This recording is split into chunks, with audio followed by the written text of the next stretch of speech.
Charmaine here. It's Tuesday and welcome to the second episode of my Letters for No One series. And of course, again, we are making a Penpal folder. As you can see, this time it is sort of like a flip book. When you open the page, we have this one face that has a little pocket, and this is where I put in the letter. So as you can see, everything is lengthwise because that is the whole shape or configuration of this folder. When you open further inside, you discover that it is actually a trifold.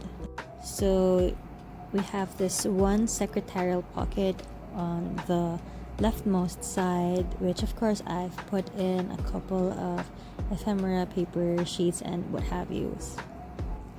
So I didn't really assign a specific set of stuff for every folder, but I just mixed and matched what fit and what I thought looked nice when I was laying out and arranging the stuff. In the middle are pocket pouches with slots. So basically they're like card slots when I see it. So I have like 3 card slots and the pocket pouch. So as I'm taking these out, you'll see what I'm talking about. So that's 1 slot, 2 slots, and 3 slots where you can just put in and layer in any kind of ephemera that you want.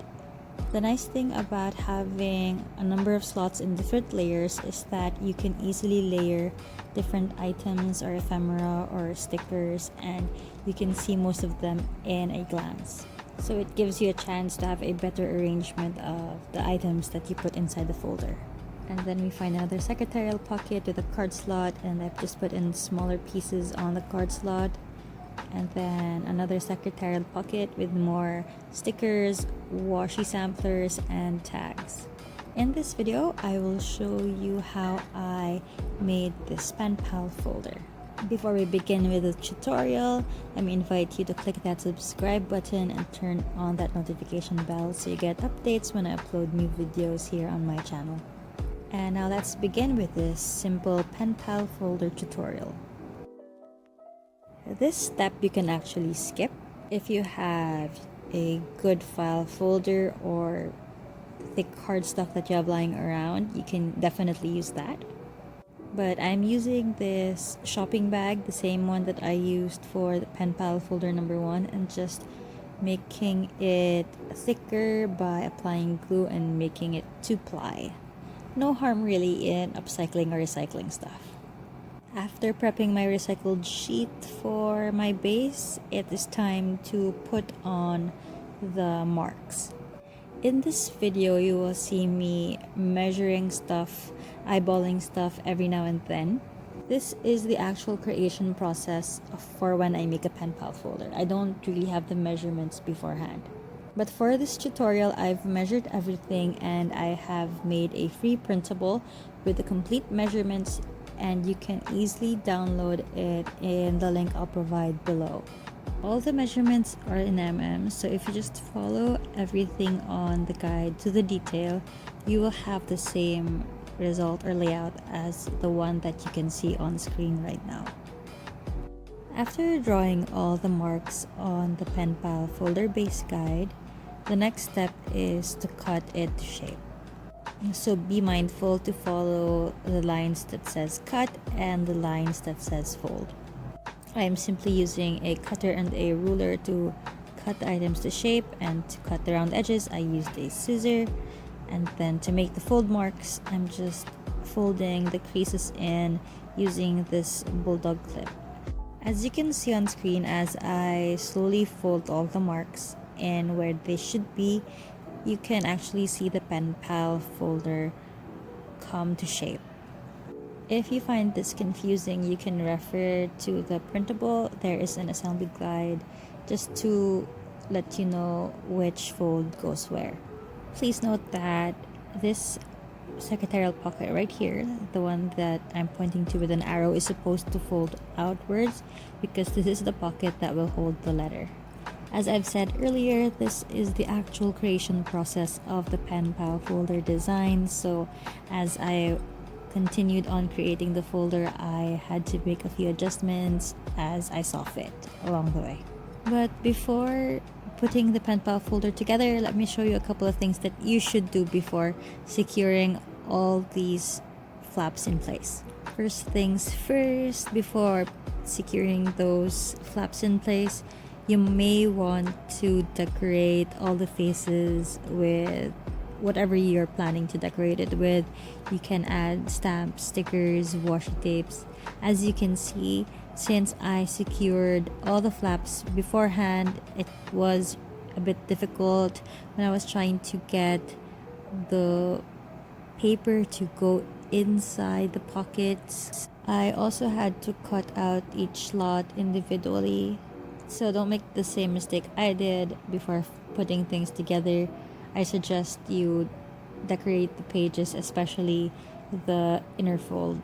And secondly, if you're planning to put in any type of clasp, or in my case I'm putting this pin fastener on, you might want to do this before securing those flaps in place.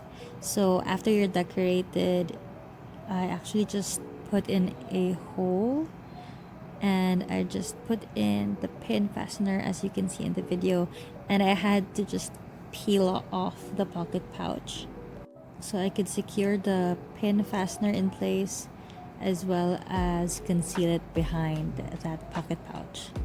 So again, these are two things you should do before securing the flaps in place with a glue or a double-sided tape. I hope that didn't confuse you any further, but now let's go back to the assembly of the folder base. I am using double-sided tape and I'm putting them onto the flaps. In the printable guide, I have made the flaps about 15 mm.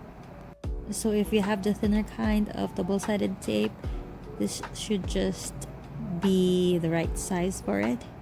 But since I'm using the thicker double-sided tape, I had to cut it into smaller pieces. Otherwise, in the absence of double-sided tape, your regular glue will do as well. So just tear off the release paper from your double-sided tape and just stick them on the faces, as you can see on the video, except for this one. As I've mentioned earlier, this one should be stuck on the reverse side. I provided specific instructions on the printable guide. As you can see, the Penpal folder base and overall look is already there. All you have to do is fold this further, and then I just folded in the creases some more. But the overall look is already there. You can see the pouches and you can see where things are supposed to be.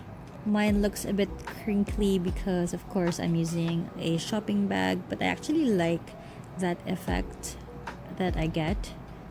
Otherwise, if you have correct measurements and if you're using proper cardstock, yours will look more fine.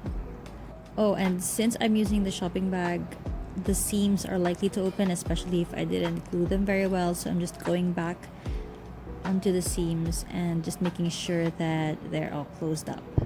The Penpal folder is essentially done, but let me show you what I meant when you had to reverse this other one. So I actually changed my mind when I was doing this because I decided to lift this one up onto the other face to hold the letter. So basically, instead of folding it inward, I folded this pocket outwards. Actually, after having fully assembled the Penpal folder base, there's nothing much left to do but to decorate and stuff the pockets with your letter and other paper treats you want to include inside the Penpal folder. So you can design your folder to any theme or color scheme that you want. You can do unicorns, you can do rainbows, you can do florals. All you really need is to follow the measurements that I've outlined on the Penpal folder guide. And if you do that, I would be so excited to see what you come up with, what your version would look like. So do tag me on Instagram. I'm at Chassis. I actually have a highlight galleries for the works, your works, just my subscribers' works who follow the tutorials, and it's really amazing how many different versions and different styles, different personalities and characteristics come out using the base tutorial that I share here on YouTube. So when you get around to making this Penpal folder or any other paper craft tutorial that I share here on YouTube, do share it on Instagram and of course tag me so I can include you in the little highlights gallery that I have where I share the works of all of you guys, so we can all see each other's interpretation of the tutorial or the paper craft that I share. When we already have the folder base, the second to the last step is just attaching the twine that will hold the folder in place. So I'm using this simple paper twine, again recycled from the handle of the shopping bag. The last step is adding embellishments and stuffing all the pockets with different goodies, stationaries, and of course your pen pal letter. I just recently made these paper clusters. I actually have a tutorial for last Saturday's paper craft video. These are actually ready-made collages that you can use to embellish your journal, or in this case we're using it to embellish our pen pal folder. If you want to learn how to make these paper clusters, I'll put the link down below so you can check out the tutorial video that I have. And of course, we have to stuff the pockets with different types of stationery. So I'm actually putting in stationery which I also DIY'd, like these coffee pattern papers, also some collage receipt rolls, and some stamp tickets. All of these I DIY'd, and if you're interested, I have tutorials for all of these, and I'll put the links down below so you can check them out in case you want to watch more papercraft tutorials. Of course, aside from DIY stationery, I also put in a bunch of stationery and memo pads from my personal stash. That's basically it. When you're done stuffing everything, just fold them away and wrap them up with that twine, and you finally have your pen pal folder.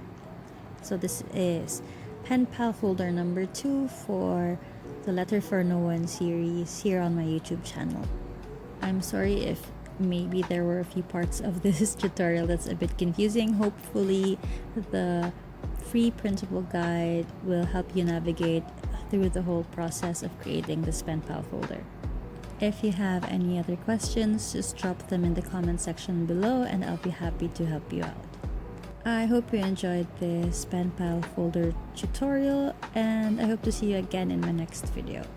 Don't forget to click subscribe and turn on notifications, and if you like this video, please give it a thumbs up. I'll see you again next time. Keep safe, stay well. See you again soon. Bye!